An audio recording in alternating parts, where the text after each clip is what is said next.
ഇന്ന് മിക്കവാറും എന്നെ എൻ്റെ അയൽക്കാരൊക്കെ ഓടിക്കാൻ ചാൻസ് ഉണ്ട്. അതിന് പാകത്തിനുള്ള ഒരു കറിയാണ് ഞാൻ ഇന്ന് ഉണ്ടാക്കുന്നത്.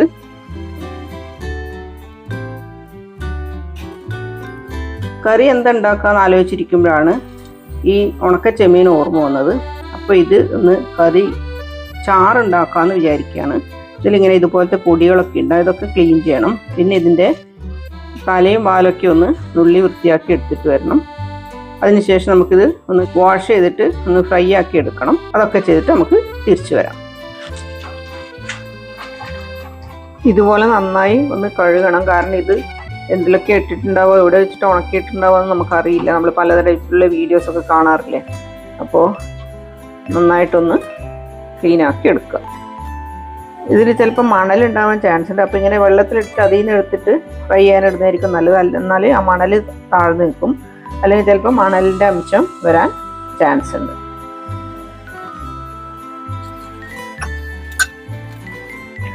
തക്കാളി ഉള്ളി ഇതുപോലെ നീളത്തിൽ അരിഞ്ഞു വെച്ചിട്ടുണ്ട്. ചട്ടി നന്നായി ചൂടായിട്ടുണ്ട്. നമുക്കിതിലേക്ക് കുറച്ച് വെളിച്ചെണ്ണ ഒഴിച്ചു കൊടുക്കാം.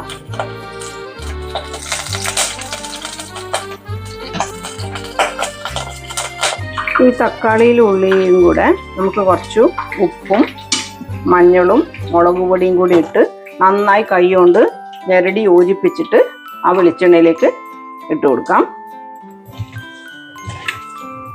നന്നായി ഞെരടി യോജിപ്പിക്കുക. തക്കാളിയൊക്കെ ഒന്ന് സോഫ്റ്റ് ആവുക, ഞെരടുക. അതിനുശേഷം നമുക്ക് ആ എണ്ണയിലേക്ക് ഇട്ട് കൊടുക്കാം.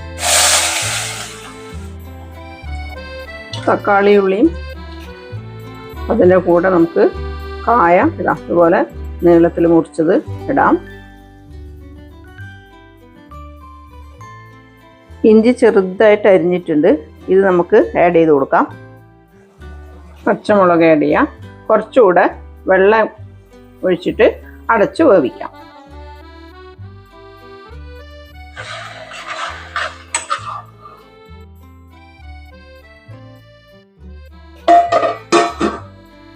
കുറച്ച് തേങ്ങ അരക്കാനുണ്ട്. അതിലേക്ക് കുറച്ച് മഞ്ഞൾപ്പൊടിയും മുളക് പൊടിയും ഇടുക.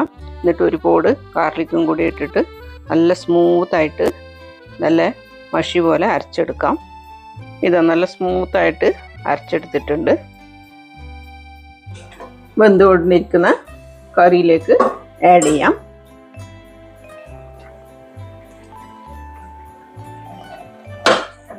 വെള്ളത്തിൻ്റെ പാകം നോക്കിയിട്ട് ആഡ് ചെയ്യാം. ഒരു നെല്ലിക്ക വലുപ്പത്തിൽ ഞാൻ പുളി കുതിർത്ത് വെച്ചിട്ടുണ്ടായിരുന്നു. ആ പുളിയുടെ വെള്ളം കൂടി ഇതിലേക്ക് ആഡ് ചെയ്യേണ്ടതുണ്ട്.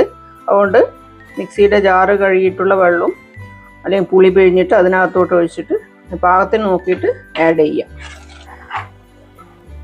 അരപ്പ് ചേർത്തിട്ടുണ്ട്. ഇതൊന്ന് നന്നായി തിളക്കട്ടെ. എന്നിട്ട് നമുക്ക് ഫ്രൈ ആക്കി വെച്ചിട്ടുള്ള പ്രോൺസിലേക്ക് ആഡ് ചെയ്യാം. കറി നന്നായി തിളച്ച് വരുന്നുണ്ട്. നമുക്കിതിലേക്ക് പ്രോൺസ് ആഡ് ചെയ്യാം.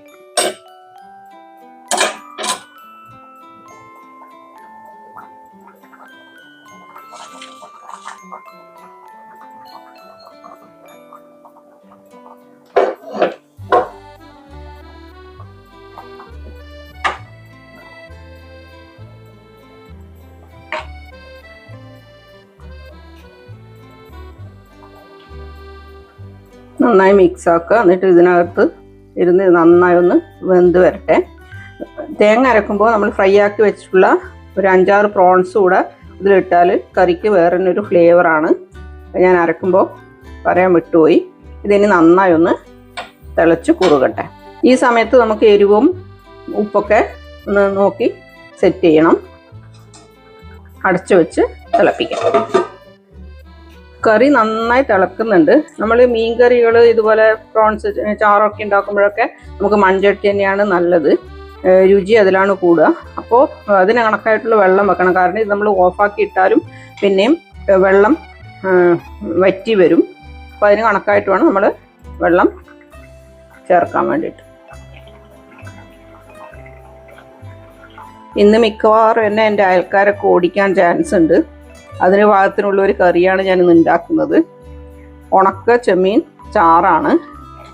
പിന്നെ നാട്ടിലെ പോലെ ഏടിയപ്പോൾ പോന്ന് എന്തിനാ ഉണ്ടാക്കിന് ഈ നാറിയിട്ട് ഒന്നും പറയുന്ന ആൾക്കാരൊന്നും ഇവിടെ ചുറ്റിലൊന്നും ഇല്ലയെന്ന് വിചാരിക്കുന്നു. അതുകൊണ്ട് രക്ഷപ്പെടാൻ ചാൻസ് ഉണ്ട്. മണത്തിൻ്റെ കാര്യം ഞാൻ വെറുതെ പറഞ്ഞു എന്നേ ഉള്ളൂ. നമുക്ക് മീൻ ഇഷ്ടമുള്ളവർക്ക് ഏതായാലും പ്രോൺസിൻ്റെ സ്മെല്ലൊക്കെ ഇഷ്ടാവില്ല. അത് ഫ്രൈ ആക്കുമ്പോൾ ആ ഒരു മണം മാത്രമേ ഉള്ളൂ. പക്ഷേ ടേസ്റ്റ് സൂപ്പറാണ്. ഒരു തവണ ഉണ്ടാക്കി നോക്കി നിങ്ങൾ എന്തായാലും പിന്നെ ഉണ്ടാക്കും. ഇത് ഏകദേശം തിളച്ച് നല്ല കുറുകി വന്നിട്ടുണ്ട്. നല്ല കുറുകിയ ചാറാണ് ഇതിന് രസം. അതുകൊണ്ട് വെള്ളം നോക്കിയിട്ട് പാകത്തിന് ഞാൻ ആദ്യം പറഞ്ഞ പോലെ സെറ്റാക്കുക. ഇതിനകത്തേക്ക് ഇനി നമുക്ക് സവാള അല്ലെങ്കിൽ ചെറിയ ഉള്ളിയാണെങ്കിലും മതി, ചെറുതായി അരിഞ്ഞതും ഉലുവയുടെ പൊടിയും ആഡ് ചെയ്യാനുണ്ട്. ഉലുവപ്പൊടി ആഡ് ചെയ്യാം.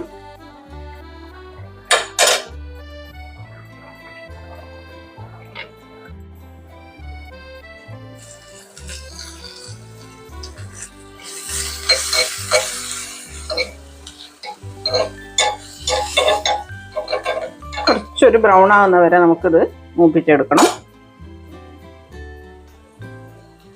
നമ്മുടെ കിടിലൻ പ്രോൺസ് കറി റെഡി ആയിട്ടുണ്ട്. എല്ലാവരും ട്രൈ ചെയ്ത് നോക്കുക. ഇഷ്ടപ്പെടുകയാണെങ്കിൽ കമൻറ്റ്, ഷെയർ ആൻഡ് ഇതുവരെ സബ്സ്ക്രൈബ് ചെയ്തിട്ടില്ലെങ്കിൽ please subscribe and continue. Thanks for watching.